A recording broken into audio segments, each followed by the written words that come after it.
Estábamos hablando hace un ratito de mi percepción, y ustedes gentilmente y con gusto asentían a lo que yo decía. Como siempre. Como siempre. Que yo sostenía toda historia de vida de cualquiera de nosotros, de lo que estamos ahora en la radio, al aire, o en el control, o en producción, o lo que sea, es interesante contada con un equipo de producción. Con un buen guionista, claro. Sí, bueno, un equipo de guionistas claro, que sepan hacer claro. esto. A ver, a quien tengo enganchado, le pregunto, ¿te presento por tu nombre, por cómo firmás, o tu nombre verdadero? ¿Qué tal? Muy buenas tardes.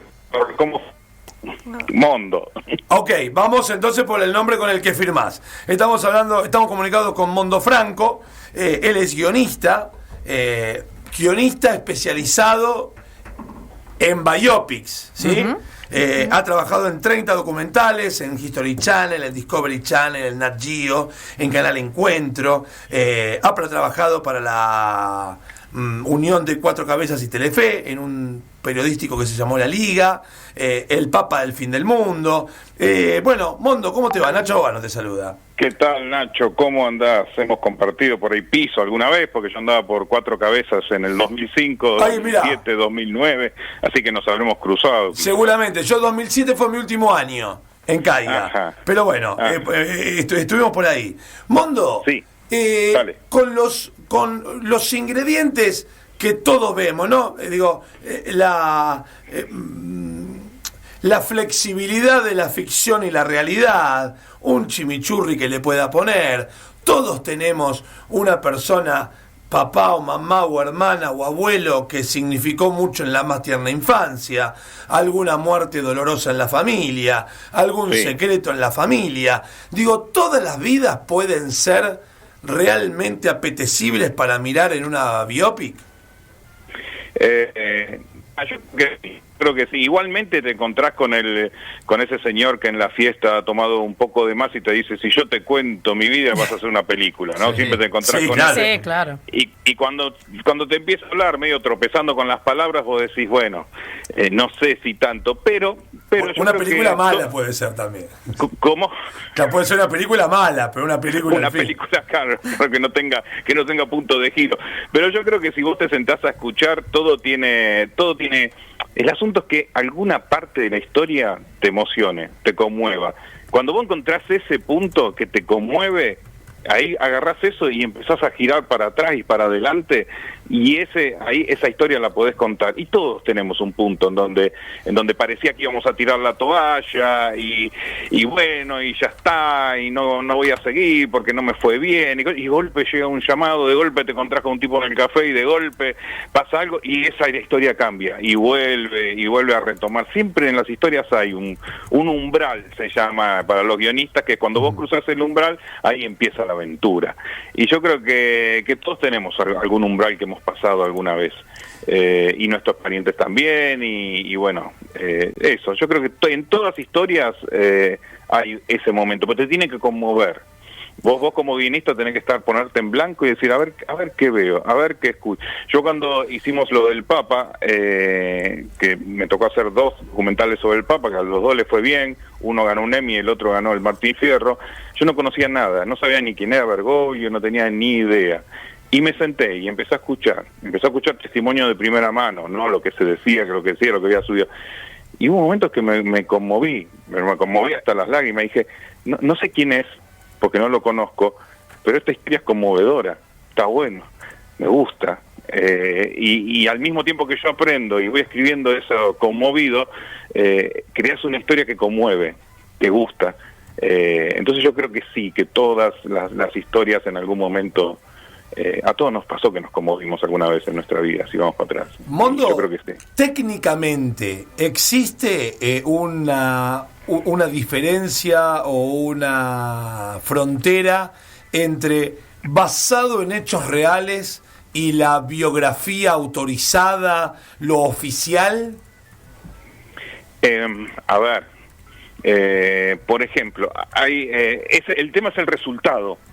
si vos no contás la anécdota tal cual fue, le pones un poco más, ¿viste? O sea, le pones que pasó algo, un suspenso, le pones, o sea, no fue que el tipo llegó y encontró justo el colectivo, subió y cruzó la frontera, no, justo el colectivo no venía, pinchó una rueda, el tren lo frenó y todo eso, agregás todo eso, quizás para darle dramatismo, pero el resultado es que el tipo cruzó la frontera, no está faltando la verdad. Lo único que hiciste, le pusiste un ingrediente que para que el espectador tenga ese...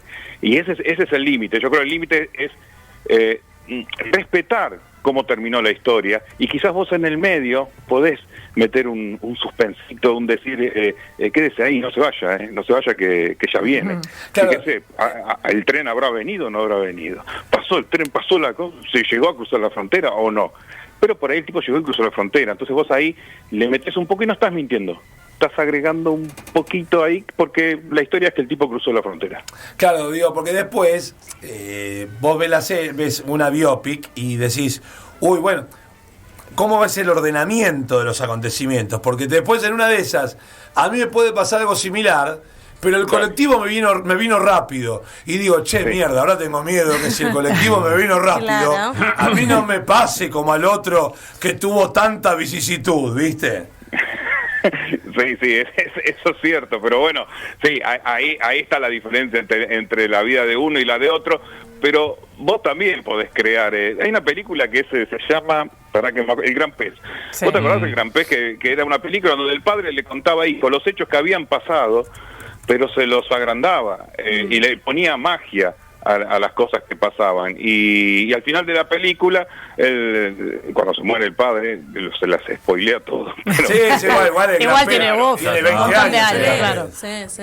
Cuando aparece todas las historias tenían algo de real, no era tan así, pero tenían algo de real, y creo que eso es lo que uno busca en la vida, la magia, y también uno se la puede contar. También fue tan fácil como no sé, cómo vos llegaste a donde llegaste, cómo eras un muchacho joven que hacía deportes y todo esto, y llegaste, pero por ahí en el medio podés meterle, decirle, y pensar que ese día, si no hubiese ese día ido a sentarme a hablar con aquel amigo, no se hubiese cruzado el otro, no me hubiese dicho, no hubiese yo, che, uno habla de deporte, sí, venite, que necesitamos uno.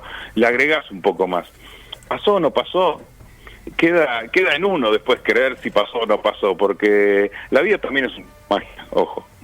Claro, después hablábamos de que a veces ocurren situaciones que tenés que llenar el casillero que está preparado para esas circunstancias. Yo digo, bueno, a ver, vamos ahora, digo, sin dar juicio de valor, la serie de Elegante.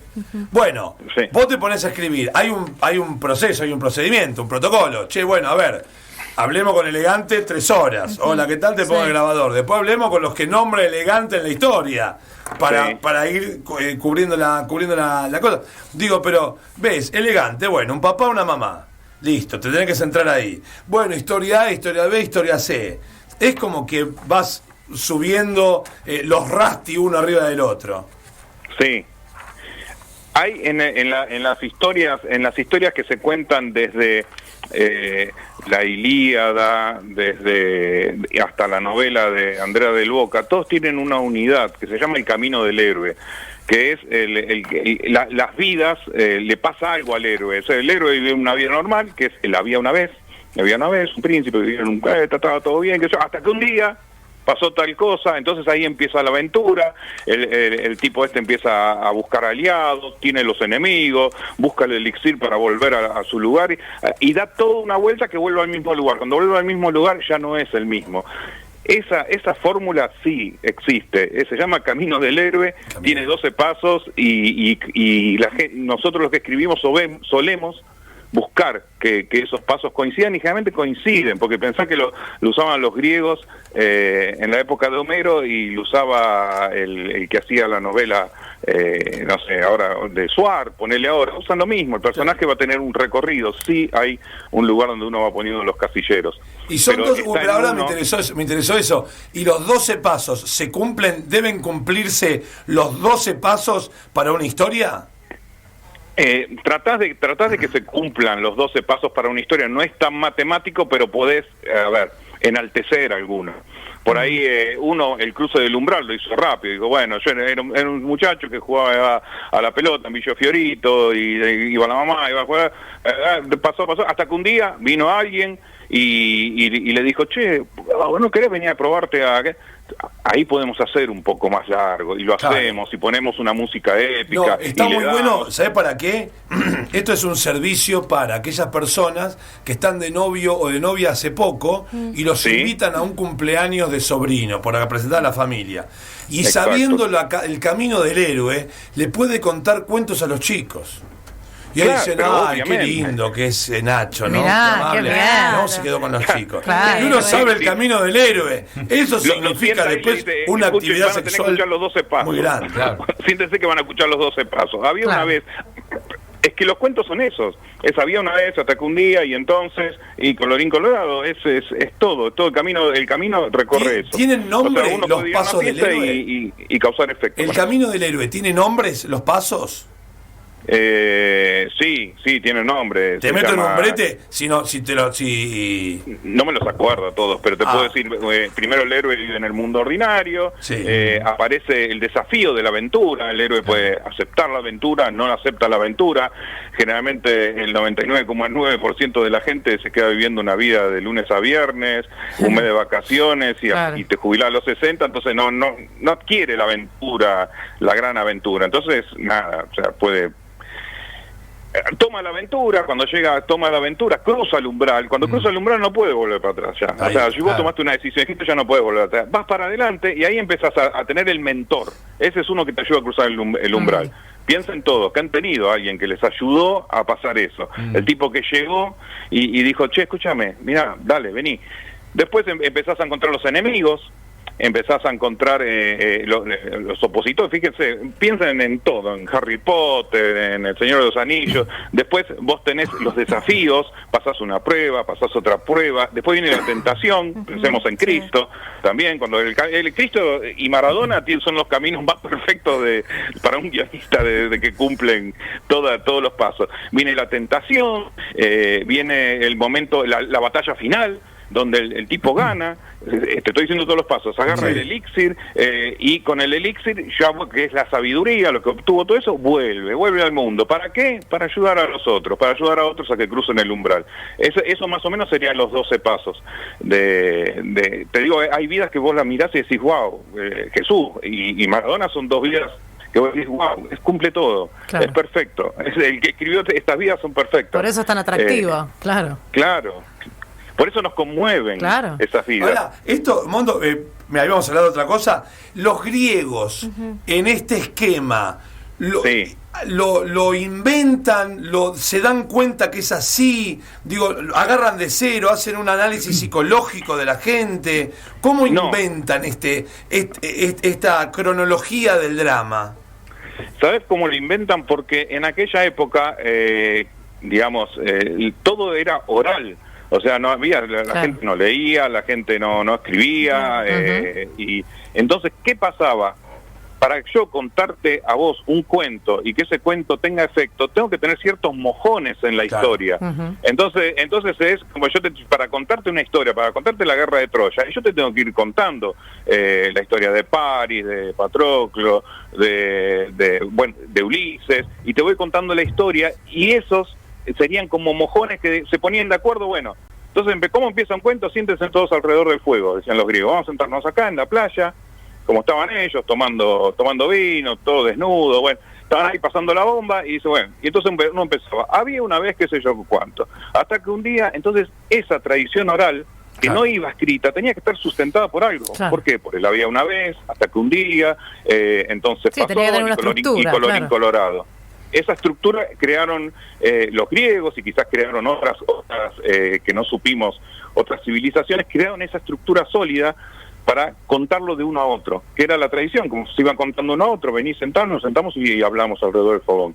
Entonces eso tenía que tener una estructura. Esa es la estructura, es el camino del héroe, porque todos esperan el fin, todos están esperando el final. Están todos así, o sea, no es que el tipo dice, bueno, y entonces Ulises, volvió a Troya, volvió de Troya, listo, fin de la historia. Y te dice, no, falta algo, ¿viste? Los chicos cuando no le contás un cuento a medias te dicen, no, pará, falta cuando tal cosa. ¿Por qué? Porque ya tenemos incluido eso. Te dice, no, papá, me suena la parte que viene y entonces todos festejan. Claro. Ya tenemos en la cabeza todo. ¿Cómo haces para poder abstraerte vos de decir, bueno, mirá, ¿sabés qué? Quiero ir a ver El Señor de los Anillos. Sí. Y poder salirte, digo El Señor de los Anillos por decir cualquier cosa, pero decir, bueno, sí. abstraerte y no ponerte en profesional y decir, ahí viene el umbral. No, que umbral me reta. No te puedo creer. Y los desafíos, déjame de joder, yo me voy a hacer un té. Vos, no pares, No Vos seguís viendo, no la pares, vos seguís viendo. Que yo ya sé lo que viene. Ya sé lo que viene. Y codeas a la chica que tenés al lado o al amigo y le decís, ¿sabés cómo termina esto? Claro, ya se la spoileás. Mirá, ya vimos esto. Claro, si no vayas con ya vimos Mondo Tentación, porque... ya vimos al leñador, ya vimos a Caperucita, ya vimos a la abuela, ¿sabés cómo termina esto? Claro. Esto termina así. El último paso es este. Claro, tal cual. Sí, no, totalmente. Uno el que te da un poquito de emoción son los tipos como Guy Ritchie o Tarantino. ¿Qué hacen? Ellos escriben la historia de pe a pa, desde la escena 1 hasta la 50. ¿Y después qué hacen? Agarran la escena 48 y la ponen al principio. Claro. Después ponen la 25, después ponen la 1, después ponen la 5. Y te arman, y vos tenés que construir en tu cabeza como... entonces, vos estás participando, como hay una novela que se llama Rayuela, de Cortázar, sí, que maravillosa. también... Vos participás ahí, sos activo. Entonces eso hace atractivo algunos relatos que son lindos, ¿viste? Porque aparece, vos en Pulp Fiction ves a cómo lo matan a la mitad de la película, a cómo se llama John Travolta, y nada, después lo ves el resto de la película también, porque sabes que eso fue lo que pasó antes. Y no hace falta que te lo expliquen. ¿Por qué? Porque en tu cabeza vos estás construyendo a través del camino del héroe. Entonces no te perdés, no decís, ¿qué hace Travolta acá de vuelta? Si no lo mataron en la escena anterior cuando fue al baño. Claro. Y vos decís, ¿y por qué? Por eso. ¿De dónde viene? De lo griego. O de alguna cultura que no supimos antes que eran. Mondo, Florencia Guío te saluda, ¿cómo estás? ¿Qué tal, Florencia? Bien, ahí te escuchaba. Bueno, me imagino que todo esto tiene que ver con la idea de salir de la previsibilidad, ¿no? Sabés lo que... O sea, me imagino que eso debe ser en tu cabeza un desafío para que contar una historia no sea algo previsible. Sí, pero a ver, aún sabiendo... A mí me pasa, por ejemplo, con la que hicimos el Jesuita, ¿no? Que es una miniserie de 4 capítulos yo sé lo que pasa. Sé qué va a pasar. Sé cuando estábamos con otros 2 guionistas con las hojas en blanco y sabemos lo que ponemos ahí. Pero lo buscamos contar de una manera que yo veo algunas escenas y me sigo emocionando. Claro. ¿Entendés? Y yo creo que está bueno eso. Puede ser previsible. Sabemos cómo termina. Sabemos que el tipo va a ser papa. Pero ¿qué pasa si el tipo cuando va caminando por el pasillo a la plaza, que están todos ahí que lo reciben diciendo Bonacera, cuando va a saludar a todos, ¿qué pasa con el tipo? Y ahí pensamos, ¿qué puede pasar? Y claro, que dude. Se debe acordar, se debe acordar cuando jugaba a la pelota, se debe acordar cuando la abuela le leía los cuentos, y por eso dice que es Francisco, porque le leía mucho de Francisco, y se acuerda de todo, y el tipo, viste, como que va yendo hasta que abre las puertas y dice, hola, ¿cómo están? Acá soy el nuevo papa. Sabemos cómo termina, pero yo creo que está bueno esto de darle como un contenido. Creo que también en la vida pasa eso, porque todos sabemos cómo termina. O sea, vos nacés, tenés el boleto que dice usted Nacho Guano nació, o Florencia nació, del otro lado el boleto dice usted se muere. Sí, claro. Y eso no zafamos nadie, o sea, claro. Listo, el final ya es previsible, pero ¿qué pasa en el medio? Y ahí podemos hacer un montón de variantes que nos pueden emocionar. Mondo, y en el cine pasa lo mismo. Claro. Mondo, te agradecemos enormemente tu tiempo. Bueno, ¿Te estás trabajando en algo ahora? ¿Cuál es la próxima biopic que te gustaría hacer? Primero, ¿cuál es la que te gustaría hacer? La que me gustaría hacer... o trabajar en el proyecto, digo, no sé, decir, mira, la verdad que un tipo... Sí, ¿de qué personaje? Claro. Sí. ¿A quién te gustaría escribirle el guión? Si tenés pensado, ¿no? No, me pusiste en una. No tengo ahora. Obviamente que me gustaría porque me gusta mucho, me gusta Maradona, me gustaría, por ejemplo, la vida de Tom Lupo, mirá, me gustaría hacer algo con Lalo Mir, porque es toda la época que yo viví, claro. Seguirlo un poco y estar con él y ver cómo va pasando, e ir para atrás cuando comienza, esas cosas me gustaría hacer. Mirá, Y en este momento lo que estoy haciendo, estoy trabajando mucho con todo un mundo que descubrí, haciendo un documental por mi cuenta que me gustó, que es trabajar con las personas con discapacidad. Mira. Entonces, empecé a seguir a un grupo de chicos con discapacidad que tocan, que se llaman Seres Vibrantes de Entre Ríos, y lo empecé a seguir, me fui de gira con ellos y descubrí todo un mundo y ando muy, entre comillas, ocupado y divertido con ellos, porque es muy divertido el mundo de la discapacidad, más allá de los estigmas, es muy divertido, muy directo, no hay dobles sentidos, no hay nada, todo es como es y pasa como pasa. E hicimos una película que va pasando por festivales, que se llama Seres Vibrantes la película, y estoy en eso porque me gustó mucho, es un mundo que, viste, esto que decíamos, viste, pasan cosas en la vida, sabes que te vas a morir, pero justo me pasó que conocí a estos chicos y ya hace un año y pico que estoy dando vuelta con ellos, vamos a los recitales, me mato de risa, ayudo a armar equipos. Mira qué bueno. Además mantenernos al tanto, Mondo, de cuando estrenes, sí, o cuando lo tengas, así le damos manija. Dale, genial. Abrazo enorme, Mondo, muchas gracias. Un saludo grande a todos ustedes, hasta pronto. AM540.